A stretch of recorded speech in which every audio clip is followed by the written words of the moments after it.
World War II veterans, please come up front. At this time, if you want to take a photograph, now's the time to do it. If you want to take a picture, please come up front and take a picture.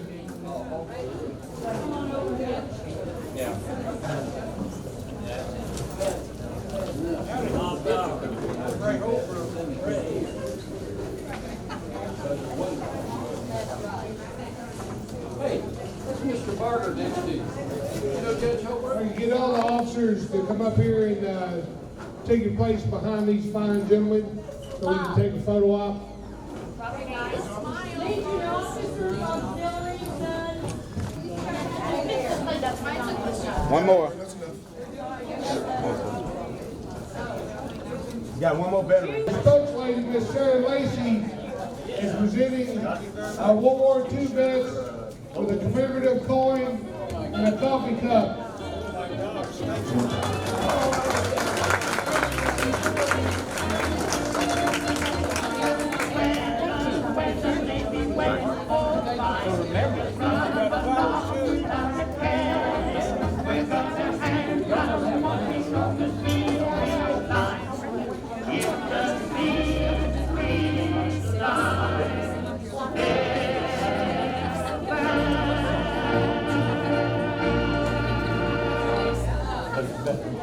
Thank you, gentlemen. It's always our pleasure to have you here for this event to celebrate your service for our country.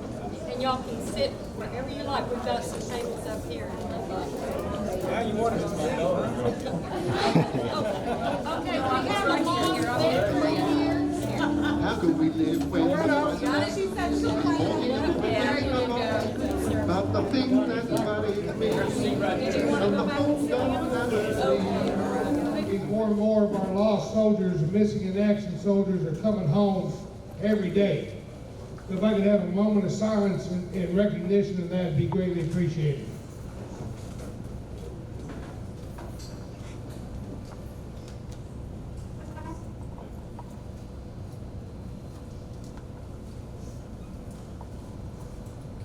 Thank you. At this time, I'd like to call Miss Sarah Lacey to the podium. She will lead us in prayer and the Pledge of Allegiance.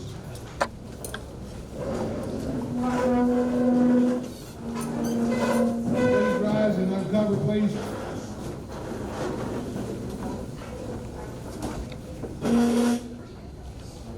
Lord, what a privilege and an honor it is to live and to worship, to work, to raise families, and to serve the greatest nation on earth.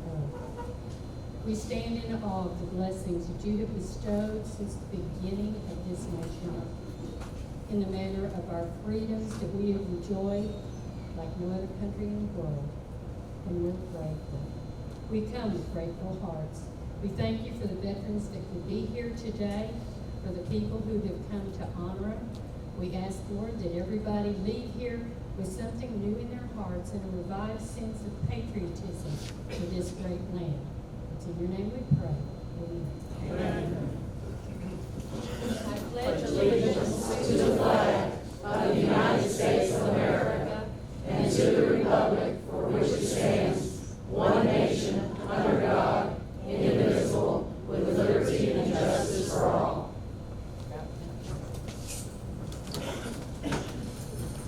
Please recover and be seated. At this time, I would like to bring forward and introduce Rosie the Riveter. Rosie, come on down.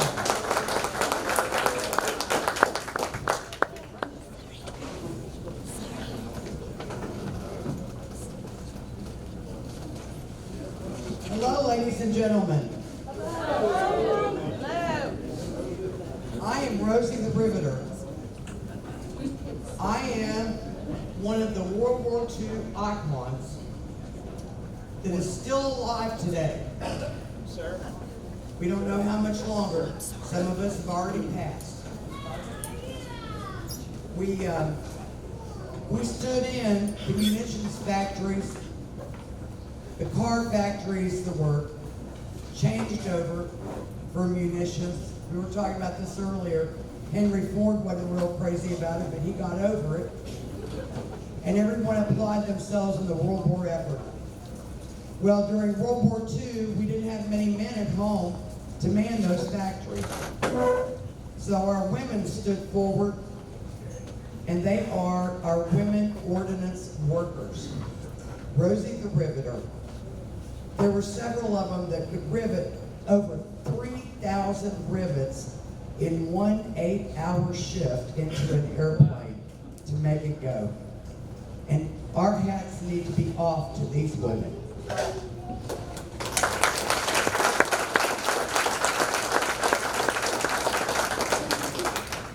Now, I have lots of junior riveters with me today. You might have noticed them around in the crowd.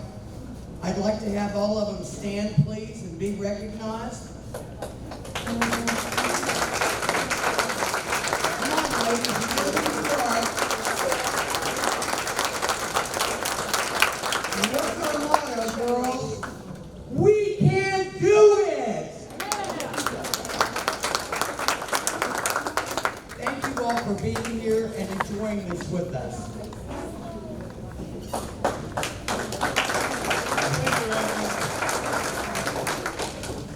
At this time, I would like to thank all of our World War II vets, our honored guest, Mr. Bill Congable. Congable. I know I was going to screw it up. Our honorable mayor of League City, Pat, and his #1 boss, Janice. Former Judge Ray Holbrook. Ted Sears, the regent of the DAR. From other sister and brother posts around us, post 89, 291, 490. Welcome everyone to our 10th annual Spirit of 45 activity here today at the post. At this time, I would like to introduce our mayor, Mr. Pat Hoskins.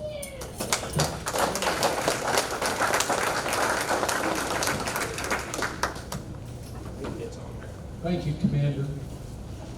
I want to take the opportunity to welcome anybody that's not from League City to League City, and for all the League Cityans that are here, good to see you today. You know, Spirit of 45, I was thinking this morning when I got up, aside from thanking all the veterans for the freedoms that we all experience every single day, and the price of those that did not return from war paid that we could experience those freedoms. And to the World War II vets, which are special to me. My father was one, and he never talked about World War II. I think some of the things that he went through were horrific. But anyway, I started thinking this morning when I got up, what could I say that was a little different than what I said last year or the year before?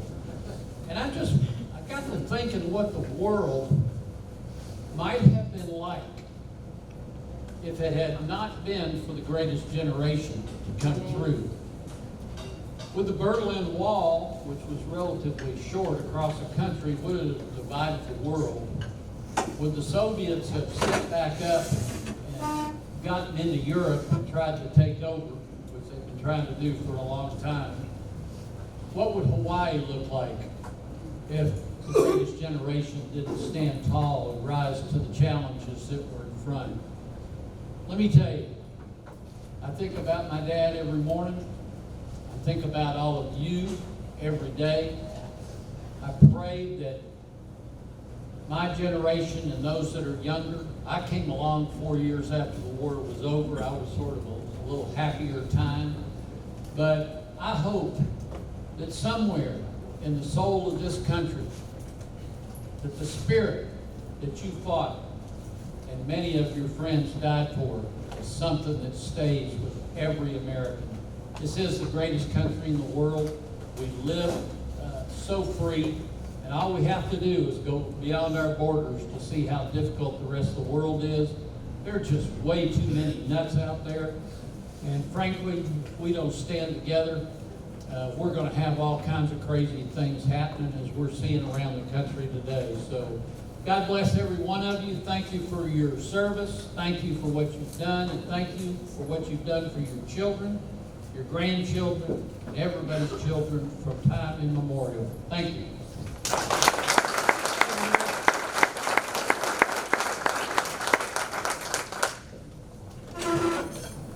With that being said, Mr. Mayor, I'd like to read a little caption here.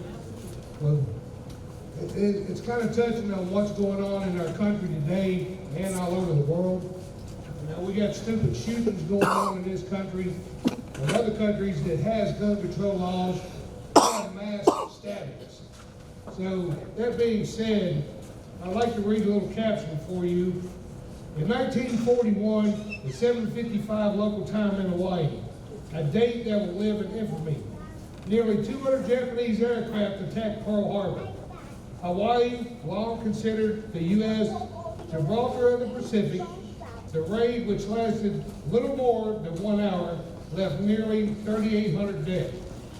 Nearly the entire U.S. Pacific fleet was at anchor there, and few ships escaped damage.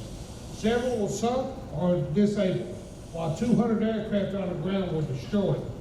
The attack on Pearl Harbor brought about immediate U.S. entry into World War II, a declaration of war being requested by President Franklin Delano Roosevelt, carried live on radio and approved in a record time by the Congress, December the 8th, 1941, only a few hours after President Roosevelt addressed to a joint meeting of Congress.